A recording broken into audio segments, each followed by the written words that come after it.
ఒక బాధిత మహిళ కుటుంబంలో జరుగుతున్న వివాదంలో వైసీపీ నేతలు అనుచితంగా జోక్యం చేసుకుని నీచ రాజకీయాలకు దిగడం దారుణమని టీడీపీఎస్సీ నాయకులు ధ్వజమెత్తారు.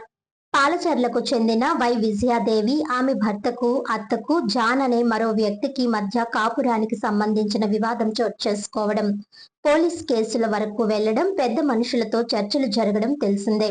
ఈ సమస్యపై బాధిత మహిళ కుటుంబం మాజీ ఎమ్మెల్సీ ఆదిరెడ్డి అప్పారావును సంప్రదించగా బాధిత మహిళ అత్తతో మాట్లాడిన మాటలను వక్రీకరించి వైసీపీ నేతలు స్వార్థ రాజకీయాలకు పాల్పడడం సరికాదన్నారు.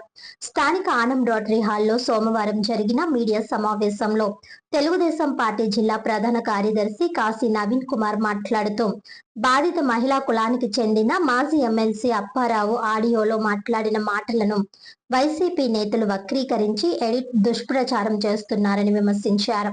2019-2024 ఎన్నికల్లో దారుణంగా ఓడిపోయిన మాజీ ఎంపీ వైసీపీ నేతలు ఓటమిని జీర్ణించుకోలేక అత్యధిక మెజార్టీతో గెలిచిన ఆదిరెడ్డి వాసు కుటుంబాన్ని లక్ష్యంగా చేసుకుని తప్పుడు ప్రచారాలు, వక్రీకరించిన వీడియోలు, ఆడియోలతో రాజకీయ ఉనికిని కాపాడుకోవడానికి చేస్తున్నారని ఆయన విమర్శించారు.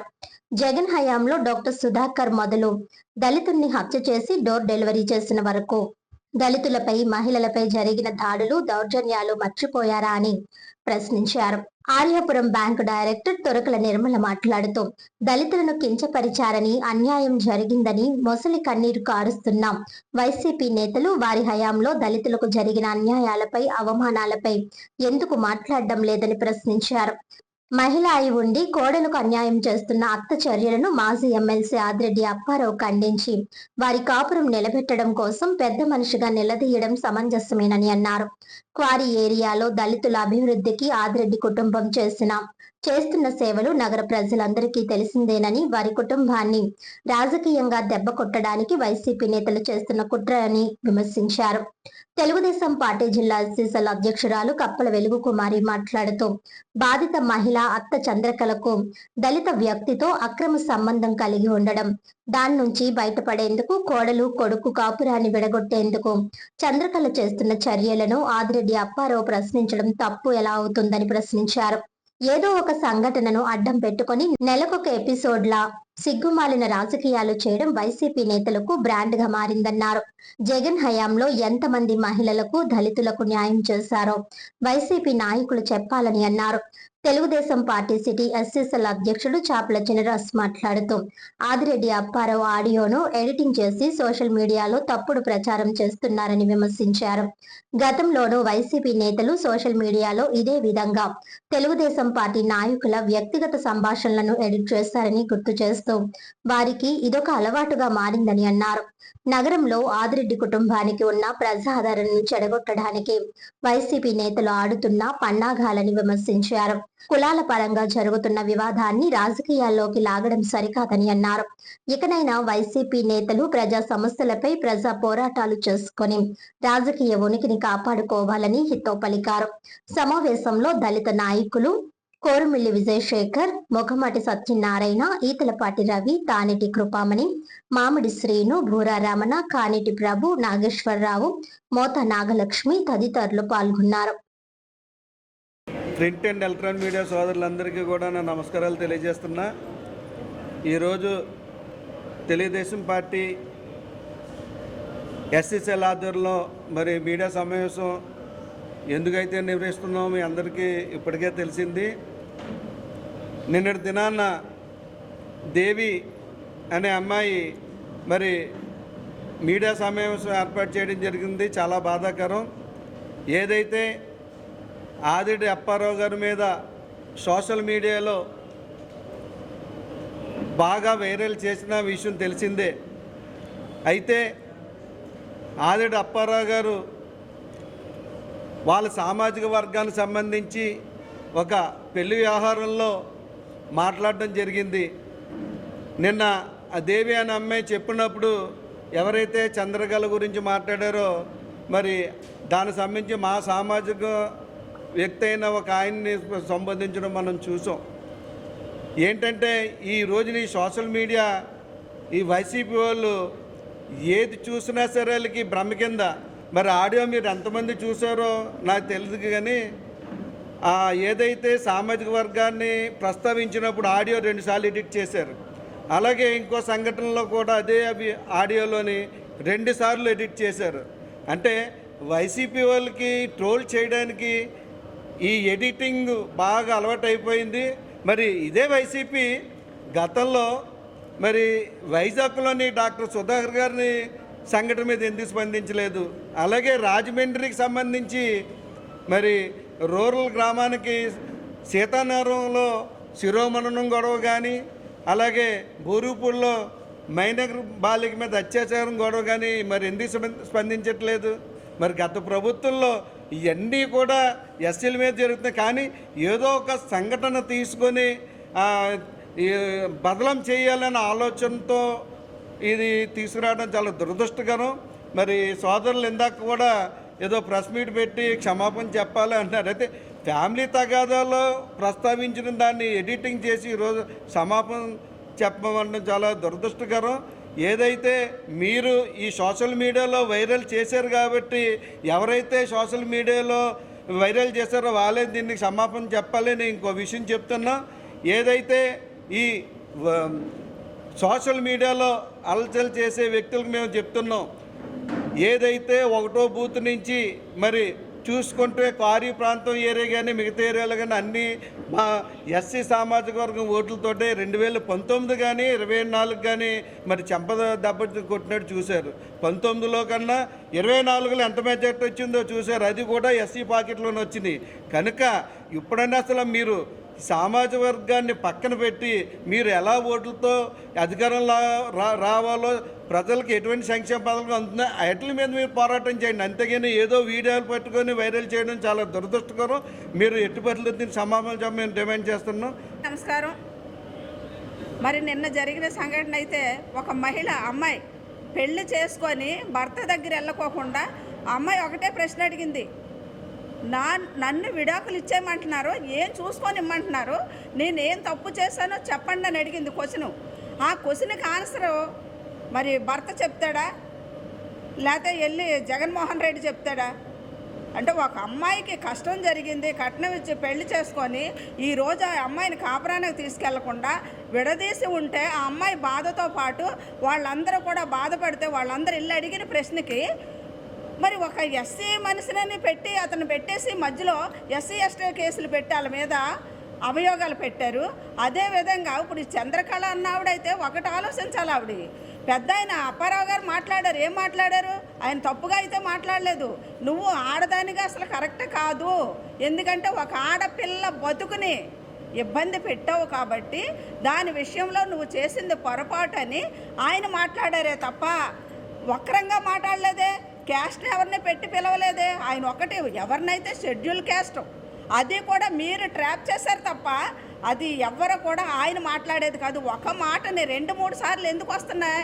ఇప్పుడు ఆదిరెడ్డి అప్పారావు గారు కానీ వాసు గారు కానీ ఒకటే కోరి ఏరియా అంతా కూడా ఆదిరెడ్డి అప్పారావు గారికి కానీ ఆ ఫ్యామిలీకి కానీ అండగా ఉంటుంది. ఎందుకంటే ఎస్సీలు ఏ కష్టంలో ఉన్నా సరే ఆ కుటుంబం వచ్చి ఆదుకుంటుంది. అక్కడ మాకు అందరికీ తెలుసు.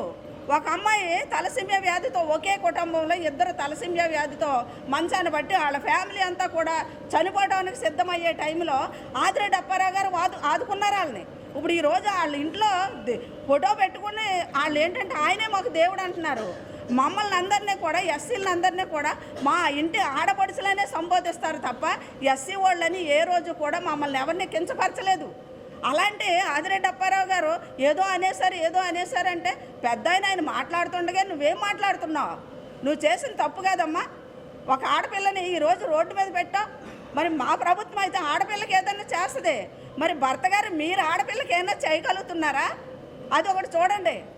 కోరి ఏరియా నుంచి 42 వార్డుల్లో ఆదిరెడ్డి కుటుంబానికి అందరూ అండగా ఉంటారు. ఎస్సీలందరూ కూడా ఈరోజు మాకు కలహాలు పెట్టి మమ్మల్ని వేరు చెయ్యాలి ఆ కుటుంబం నుంచి అని చూస్తున్నారేమో. మీరు చేసింది అయితే చాలా తప్పు. ఆదిరెడ్డి అప్పారావు గారికి క్షమాపణ చెప్పవలసిన అవసరం అయితే లేదు.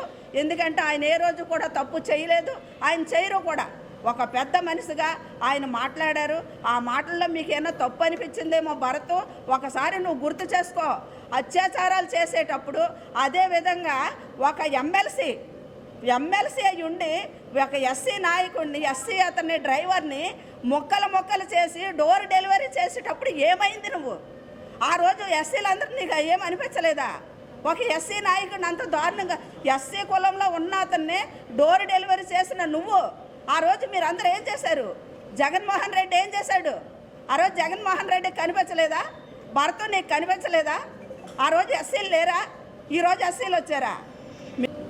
ఎపిసోడ్ల కింద ఈ వారం ఒక్కో ఎపిసోడు, నెక్స్ట్ వారం ఇంకొక ఎపిసోడు, నెక్స్ట్ మంత్ ఇంకొక ఎపిసోడ్లు, ఒక ఎపిసోడ్ అయిన తర్వాత ఇంకొక ఎపిసోడ్ని తెర మీద తీసుకొస్తున్నారు. మీరు ఎన్ని తెర మీద తీసుకొచ్చినా ఎస్సీల్ని ప్రలోభాలకి గురి చేయడానికి మీరు ఎన్ని తంత్రాలు మంత్రాలు వేసినా ఎస్సీలు అందరూ కూడా తెలుగుదేశం పార్టీ వైపే ఉన్నారు. వాళ్ళని ఎటువంటి పరిస్థితుల్లో కూడా మీరు మీ కళ్ళబల్లె మాటలకు ఎస్సీలు అయితే భ్రమ పడడానికి ఎవరో కూడా ఆలోచన లేనివారుగా ఎవరు లేరు. మీరు చెప్తున్నారా మహిళల రక్షణ కోసం? మీరు ఏం చేశారు భర్తరా? మీ వదిన గారు ఒక మహిళ, నీకు గుర్తు రాలేదా ఆ రోజు? అంతేకాదు ఆదిరెడ్డి అప్పారావు అన్న ఒక వ్యక్తి ఈ రాజకీయాలు కూడా లేనప్పుడు ఆ కులంలోనూ ఒక పెద్దగా వ్యవహరించి వాళ్ళ కులంలో ఏమైనా సరే తగాదాలు వస్తే ఒక కుటుంబం పెద్దగా మరి ఆయన చర్యలు తీసుకుంటూ ఉండేవారు. దానిని మీరు ఎడిటింగ్లు చేసి ఎస్సీలు రెచ్చగొట్టడానికి ప్రయత్నాలు చేస్తున్నారు. కానీ ఎలక్షన్ ముందు నీ వదిన గారి మీద మీరు వేసినప్పుడు అప్పుడు మీరు మహిళలు గుర్తు రాలేదా మీకు? అంతేకాదు మహిళలు ఎవరైనా సరే ప్రతి ఒక్కరు కూడా చాలా ఆలోచితంగా ఆలోచిస్తారు. ఒక ఇంటి కోడలు, ఒక బిడ్డని ఒక ఇంటి కోడలు ఇచ్చినప్పుడు మనకంటా ఉన్నతంగా ఉన్న వారికి మన ఆడపిల్లని ఇస్తాము. ఎంతో ఉద్యోగం ఉన్నదని, ఎంత బాగా చూసుకుంటారని ఆ ఆడకూతురు నా ఇంటికి ఇస్తే హింసించిందే కాకుండా, ఇబ్బందులు పెట్టిందే కాకుండా రాజకీయాన్ని పొలవడం ఎంతవరకు సబు అని మిమ్మల్ని నేను హెచ్చరిస్తూ నాకు ఈ అవకాశం ఇచ్చిన మా ఎస్సీ నాయకులందరికీ కూడా నమస్కారాలు తెలియపరుస్తూ సెలవు తీసుకుంటాను. రాజు, నేను నగర Telugu Desam party city SC cell అధ్యక్షుడిగా కొనసాగుతున్నాను.